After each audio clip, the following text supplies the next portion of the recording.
Ma'am, why are you telling your daughter to put my stuff in the go backs? By user Shutupimrosive. I've been scrolling for hours and just remembered this story, ahaha. Obligatory mobile posting with an added using an older version of the app, so if there's a way to flare this post, I can't see it. I posted here once a while ago about an older couple who thought my tiny preteen self-slandered meant I was an employee, but this one takes place when I was about 16 or so in the mid-10s. Still unemployed because I had little brothers to babysit and that was my obligation until 2018. So this happened at, ironically, the same location as the last one, a store that sells clothes, furniture, shoes, and several other things. My mom and I were picking out clothes for whatever reason, probably a church function or something, and we generally had a rule of thumb where I had to show her outfits I liked for her approval once I tried them on. Well, things seemed to go all right at first. I tried on a few outfits, and on the last one, I noticed this woman with a grade schooler daughter head into the dressing rooms while mom was cooing semi-ironically over my clothes. She was a fan of the clothes, she just likes to half-jokingly act like a stereotypical embarrassing mom. However, I feel no shame. I didn't think much of the other mother-daughter pair. Why would I? My dressing room door was shut, my cargo vest and its overflowing pockets was pulled on the little seat, my water bottle was on the floor, and my monstrosity of a purse held on life support by neon duct tape and weighed down by the sins of mankind was leaning against TB wall, never mind the clothes I had on the hangers. I should have. Mom finished embarrassing me and I headed back in, only to find. My eye twitched, but I kept my cool at first. I've always had a soft spot for kids, and she was just listening to her mom. Me, clothing tags completely visible, excuse me, that's mine. Please get out of my dressing room. Karen, no, it's not. This room was wide open, and if you won't do your job. To her daughter, go on, put all my shit by the other go backs. Me, I snatch my vest away, it's not a go back. It's mine. Out. Out, out, out. I have never been able to replicate whatever power I used in that moment to force my way into that cramped room and usher them both out, but I managed to get the thing to myself again and took a few moments to just breathe for a bit before redressing in my clothes, making sure nothing was stolen, and heading out to my mom. I never did see where Karen and her unfortunate progeny went, but hopefully they saw my mom and me in all my gender gear, who hasn't yet put a name to it, vest wearing, unemployed glory on our way out the front door. Edit, wowza, 2 awards and nearly over 2K upvotes in under 24 hours. Glad I was able to bring a little joy. Schadenfreude. Affirmation that customers' trademark really are shitty to everyone and we're not just imagining it, to Alayle's lives. Laughing face, no, sir, this isn't a strip club, by user Cytonather9. So, this just happened to me yesterday. I, 25-year-old male, was working in my employee dining room as the preparatory cook. Normally, I would work with another coworker during my shift, but the coworker in question was sick, so I had to work Christmas by myself. I had just settled down with a plate of ham and mashed potatoes when, during my first few bites of ham, 2 young men walked into the dining room. The thing with our dining room is that, usually, it is just one giant empty buffet that's long since lost its purpose as a buffet. Since the pandemic, any and all buffets have stopped being used as buffets and have either had to be repurposed or not used. Our buffet, which only rarely got used for holiday events, was decidedly left to not be used at all. So for the entire year and a half since we reopened the casino and restaurant where this event took place, we have not used our buffet once for any events, no matter how tempting it may have been. We're understaffed and can't afford it. It's just how it is.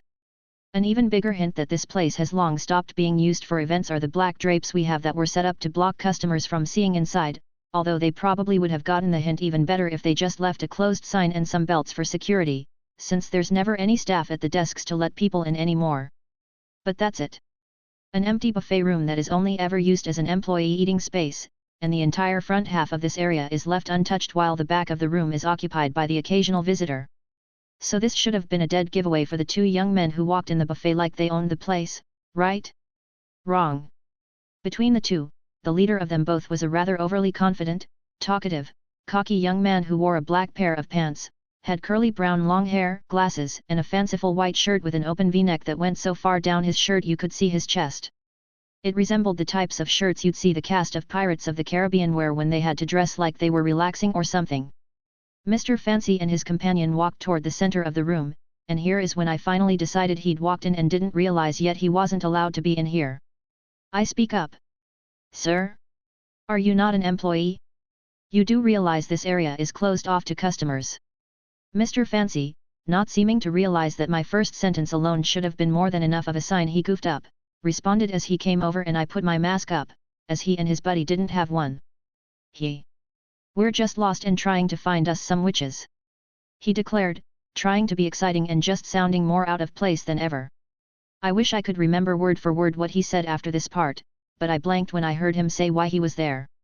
When I paid attention again, he finished with, "Do you know where we can find some ladies?" At this point I was trying not to get into any trouble for wanting to laugh at him. I began explaining that, no, this wasn't the place he was looking for, that I most certainly did not work for a strip club, and he wouldn't find any women here.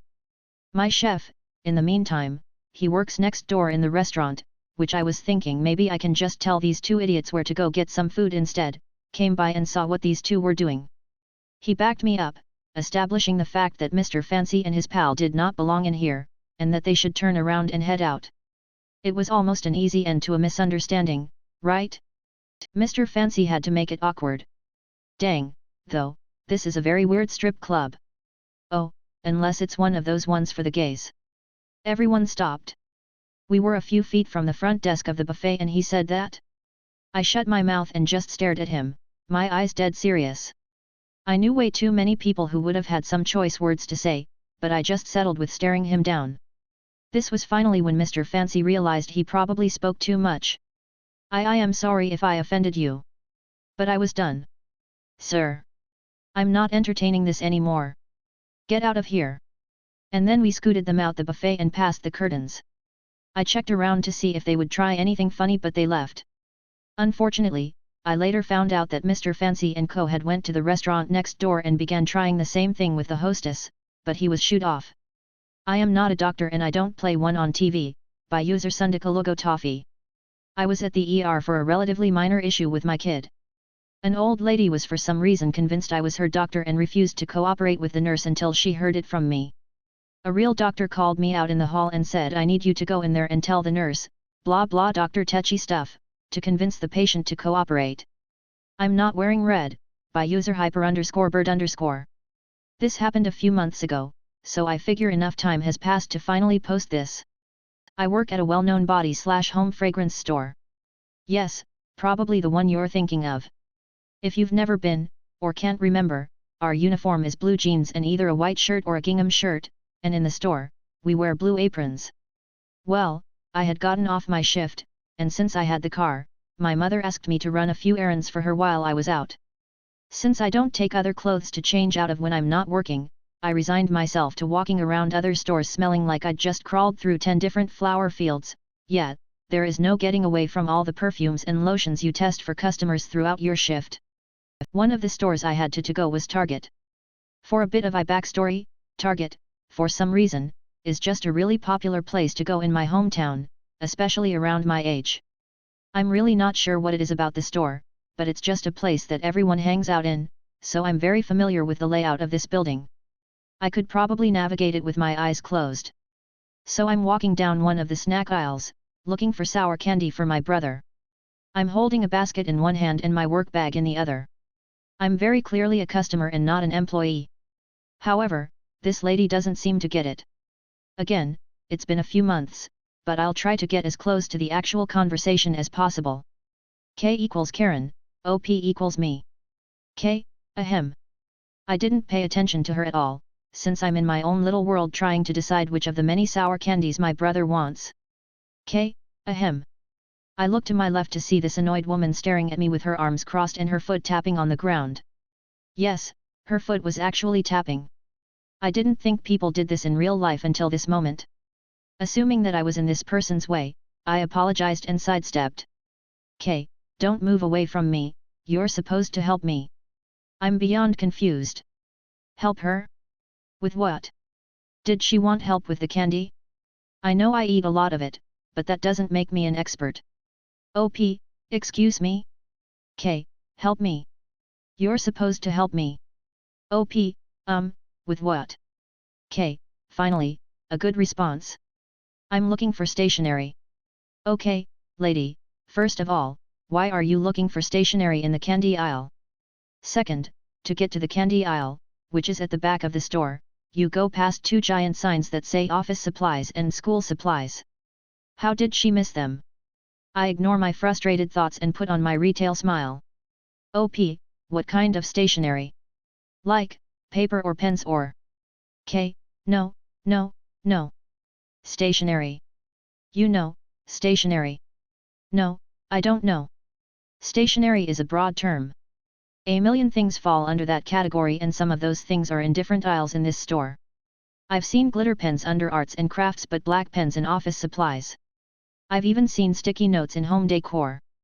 The more specific, the better. OP, through gritted teeth yes, but did you want paper or pens or letters? K, I want stationery. You work here, where's the stationery?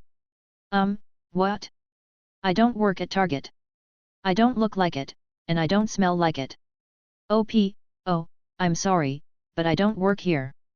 K, yes you do. K, I want to know where your stationery is. OP, seriously trying not to scream yes, I understand that. What stationery are you looking for? K, stationery. I gave up, grabbed some sour gummy worms, and walked away. I'm honestly surprised she didn't try to follow me. Thankfully, I didn't see her again after that. Anyway, I know it's not that exciting, but it was still one of the weirdest experiences I've ever had. And I honestly would have helped her if she just told me what she wanted. I don't work at H&M, by user pixelated perspective. I used to work retail at my local mall for a smaller company that sold casual women's clothing. A few stores down you would also see places like H&M, Forever 21, Urban Behavior and so on. I guess you could also say that the company I worked for had very similar styles to the bigger fashion brands but at almost triple the price point, won't name where but it was a drop shipping type of store so they jacked up prices OOP. One day during my break, I was out to purchase a belt at H&M since my store didn't sell accessories. I was in a blue tie-dye tee with some baggy jeans and a yellow hat, all clothes from my store, but I guess my mistake was the fact that I had the store keys on a lanyard in my pocket. I was browsing the belt section looking for my size and a few folks looked at me and seemed like they wanted to ask a question but weren't sure if I was worked here. Until one lady decides to start yelling "excuse me" repeatedly. I thought there was another employee nearby so I ignored her. I heard some angry footsteps and suddenly a very loud "excuse me" from behind me and I turned around to see a lady holding about 10 items. I didn't say anything at first because obviously I didn't know who she was so I just stared blankly, waiting for a response. Then there was some awkward silence before the lady said, "I've been trying to get your attention and I need a change room." I politely told her that I didn't actually work here and that I was on my lunch break and she angrily asked, "Then why am I standing here?" "I don't know lady, your guess is as good as mine?"